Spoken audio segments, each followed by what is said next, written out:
The roof is open here at Wembley this afternoon, in contrast to one or two of the finals that were played at Cardiff. But the noise level is really something to behold inside the stadium.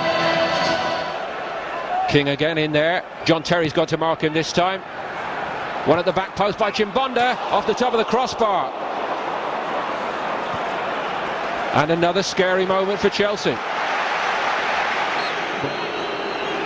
Haven't threatened much from open play. Drogba! Wouldn't you just know it? 38 minutes in, Didier Drogba does it yet again in a cup final for Chelsea.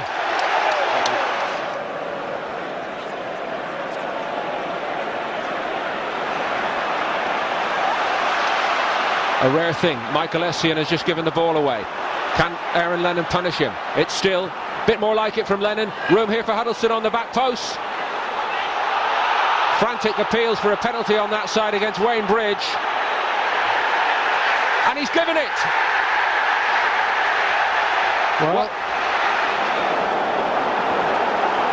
penalty, and this might be the lift that Spurs have wanted. And it's Dimitar Berbatov and not Robbie Keane to take this penalty.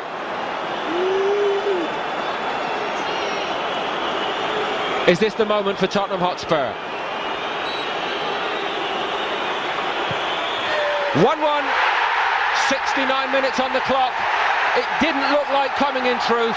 It certainly was a penalty, and Berbatov was the coolest man in North London. Well, you'd never have thought it was the penalty to get an equaliser in a cup final, would you? He just strolled up, waited for Peter Cech to move. Once he moved, just rolled it in the opposite corner. Not a problem for somebody of his quality.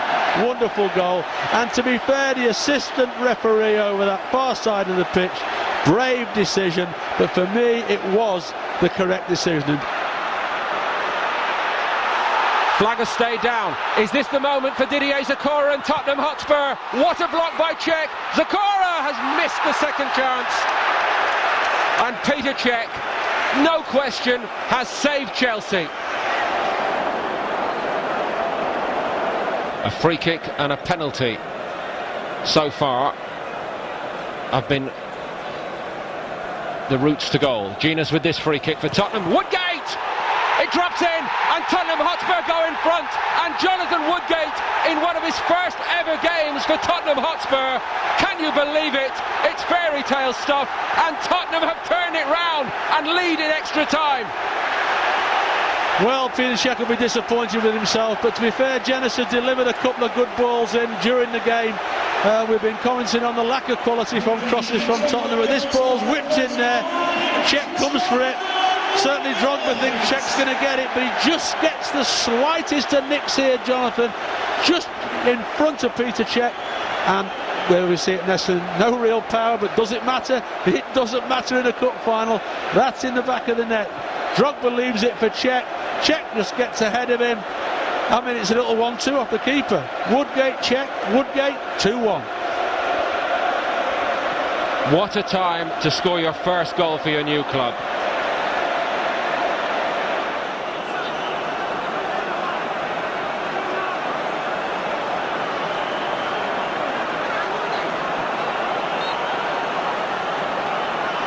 Lampard takes, gone the direct route, and Robinson was very alert and across his line. Bridge gives it back to the German superstar. Anelka, Kalou, still brilliant. What a stop by Robinson, fantastic work. But Chelsea come in a blue tide unceasingly. Joe Cole, and still belted away this time. Deep in injury, in extra time here. And are they enough to see Tottenham to victory? Well, the Tottenham supporters certainly believe it, to our left-hand side and to our right-hand side. Robbie Keane imploring the referee from the touchline, blow your whistle. Robinson's made a couple of saves, they've missed a couple of chances, and to be fair, the defence has been superb.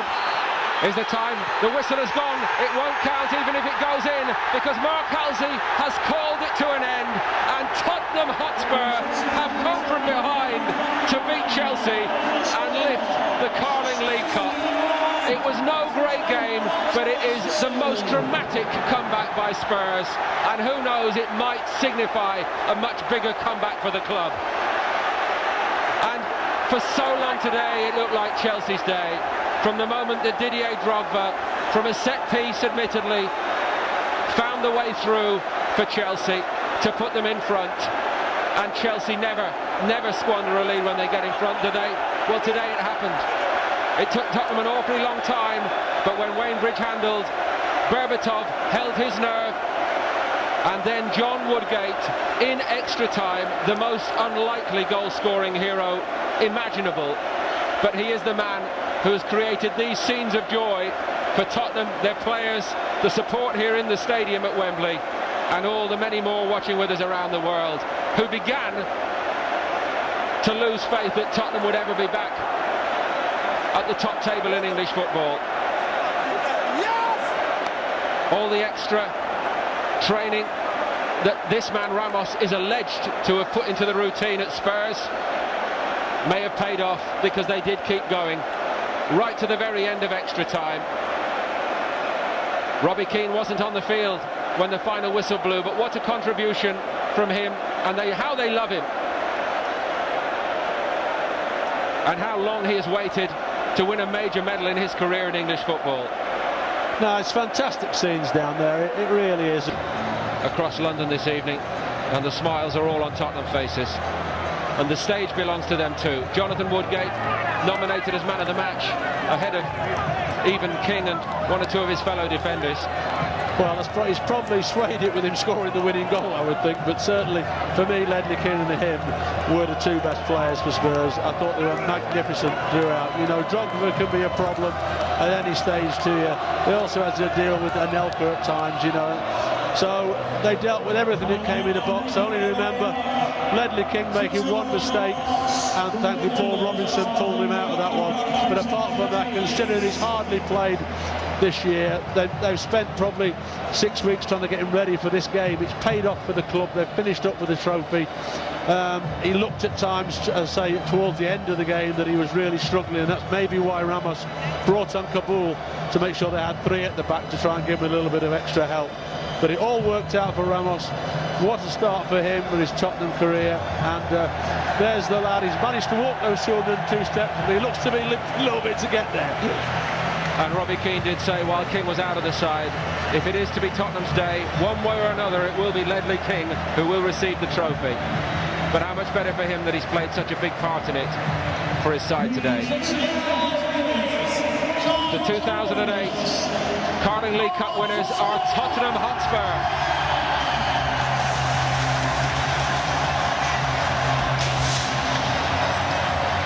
Cue the fireworks, cue the noise, and cue the Tottenham celebrations. The road started against Middlesbrough. It took in Blackpool in round 4, Manchester City in the quarter-finals, and sweeter than sweet, a 2-legged victory over Arsenal in the semi-final, before putting it over on their other great London rival.